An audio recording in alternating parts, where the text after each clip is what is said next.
A child orphaned during a vicious monster attack. A warrior born out of tragedy and conspiracy.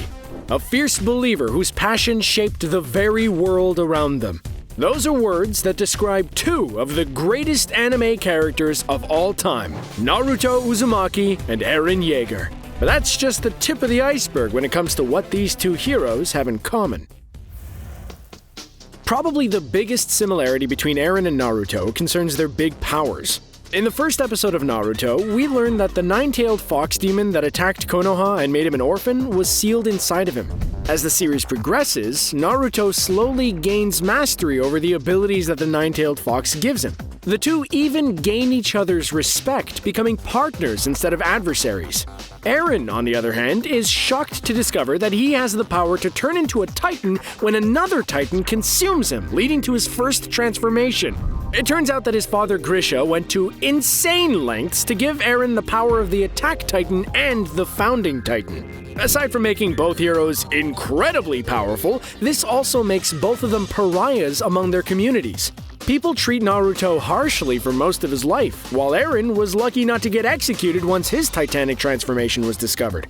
Despite this hatred, both Eren and Naruto put it aside and fought for the people who feared them so much. While Naruto's hopeful attitude led to him becoming the leader of Konoha, Eren eventually grew jaded after so many years of conflict. The philosophies of both Eren and Naruto end up becoming driving forces of both of their worlds. In fact, it's arguable that nothing has the effect on either world quite like their views on it. Naruto, for instance, regularly fights foes who had given up all sense of hope. Most notably, when he fought against Pain, or Nagato as we would come to know him, he did the unthinkable. Pain had obliterated Konoha and executed many of Naruto's closest friends. Still, Naruto showed Nagato that there was still hope, leading to him returning Konoha to the way it was. This made Naruto a hero to his village, and was probably the moment his destiny to save the world and become Hokage was sealed. Eren, on the other hand, went a different way. The Eren we meet in the early days of Attack on Titan isn't the same Eren we meet in the final season. Influenced by his father's memories and the traumatic nature of his world, Eren does a hard turn. His hatred for the Titans turns to their source, the nation of Marley. He even institutes a first strike against the Marleyans as a horrific Titan who crushes innocent people. Arguably, Eren ends up becoming the thing he hated in the first place. Still, the ideals both men bring to their worlds shape them in unbelievable ways. For Naruto, that means peace, while for Eren, that means more conflict. While Naruto and Eren both ended up shaping their worlds, they had little choice when it came to choosing to be involved in the conflict in the first place. Eren's father, Grisha, pretty much doomed Eren from the start by forcing him to become a Titan. Even though Eren was all about that Survey Corps life, his latent Titan abilities meant that he would play a major role in the Marleyan versus Eldian conflict whether he wanted to or not. Naruto, on the other hand, was brought into an even bigger conspiracy. When the nine-tailed fox was sealed within him, he was made a target for the Akatsuki, Madara Uchiha, and ultimately Kaguya. For two people who were involved in conspiracies so complicated that you have to understand hundreds of years of history to put them together, they both employed very straightforward solutions. It is clear that both Naruto and Eren had enough of conspiracy nonsense. Okay, so which one of these two do you think has the more tragic orphan past? It's really a hard question because both of their childhoods were especially horrifying. Take Eren, for instance. He had a few happy years with his mom, dad, and adopted sister Mikasa. Then the Titans came, and he had to watch as one bit into his mom as if the McRib was back. And if that wasn't bad enough, Eren also found out that he only got his powers because he ate his father after being forced into a Titan form.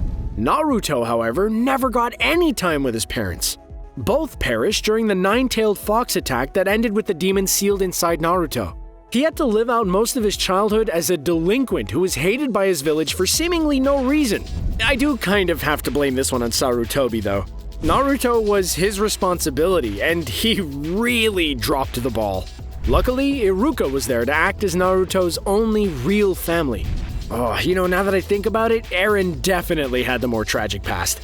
Sure, Naruto's childhood seemed pretty rough, but at least he got those sweet little ramen dinners with Iruka now and then. While both Eren and Naruto would go on to be viewed as the most powerful warriors around, it sure didn't start that way for either of them. In fact, both Eren and Naruto very nearly washed out. For Naruto, the problem was discipline. He really struggled with what a ninja was supposed to be. Apparently, no one told him that they were known for being sneaky and clever. For the longest time, Naruto would just charge into battle screaming like a maniac. Eren, on the other hand, really struggled with that vertical maneuvering equipment. The mechanical apparatus that allowed the Survey Corps to fly through the air like Spider-Man came naturally to a lot of Eren's squad mates, but not to him. While Eren eventually mastered the equipment, he never became head of the class. Eren could become a Titan, but he was never on Mikasa or Levi's level with the 3D maneuvering technology. So anytime you fail at first when trying to learn a new skill, think about Eren and Naruto. They had less potential than literally anyone, and they still managed to succeed about as much as possible. As they say, practice makes perfect. There's nothing like a good trio of anime friends. Both Naruto and Eren are part of legendary trios. For Naruto, his was assigned to him. He was part of Kakashi's Team 7 alongside Sakura and Sasuke. You never would have thought that these three would form a bond even Akatsuki couldn't break in the first few episodes. And I admit that their early squabbles while trying to snatch Kakashi's bell very nearly had me give up on Naruto altogether. I was so wrong though, as the bonds of friendship would grow so far that Naruto and Sakura refused to give up on Sasuke no matter how far down the dark side he went. Eren's trio is a completely different story. He came by his friends in perhaps the bravest ways possible. He saved Mikasa's life from a gang of thugs and encouraged Armin to stand up to his bullies. The three became the best of friends, with their bond lasting through all sorts of Titan mayhem, though they don't seem as close as they used to be. Now that Eren has gone dark, I don't know if they'll have many sweet bonding moments anytime soon. I've got to say though, Eren's trio is still the winner between the two. I like Sakura a lot more than most fans do, but even I have to admit that she is nowhere near as useful as Mikasa or Armin. Naruto and Eren may both have been orphans, but both of their fathers did leave them with something worth remembering: a giant mystery. After Naruto's parents perished in the Nine-Tailed Fox incident, Sarutobi made sure that no one told Naruto anything about who they were. It took him years to figure out who his father really was. Luckily, this mystery turned out a lot better for Naruto than Eren's did for him. Naruto got to find out that his father was literally the coolest guy in Konoha and the fourth Hokage. While Naruto's big revelation was that his dad was basically a shinobi rock star, Eren got to learn that his wonderful father wasn't actually so wonderful. Grisha Jaeger kept plenty of secrets locked up in the family's basement. Once Eren figured out who his father was, it was more than a little soul-crushing. Grisha was less a sitcom dad and more a coward, liar, murderer, and worse. Yeah, turning your son into a Titan so that he can consume you and gain your Titan powers is just terrible parenting. Also, while Minato Namikaze had an awesome ninja look, I don't think anyone ever told Grisha that he didn't pull off that little beard of his. Structurally, Naruto and Attack on Titan have little in common. For the most part, Attack on Titan is a streamlined anime that gets right to the point. Naruto is known for filler episodes, spin-offs, and somewhat convoluted plots. The one thing the two series have in common is a giant time skip that changes everything. Both Naruto and Eren change significantly during these big time skips. In between Naruto and Naruto Shippuden, our hero trains with Jiraiya, matures into a young adult, and starts sporting some awesome new ninja clothes. The last season of Attack on Titan shows a drastically different Eren. He went from an angry kid who was defending his country from evil titans to a brutal warrior ready to get revenge. Honestly, the most notable similarity Naruto and Eren have is that fiery temper of theirs. Seriously, Eren and Naruto both have absolutely no chill whatsoever.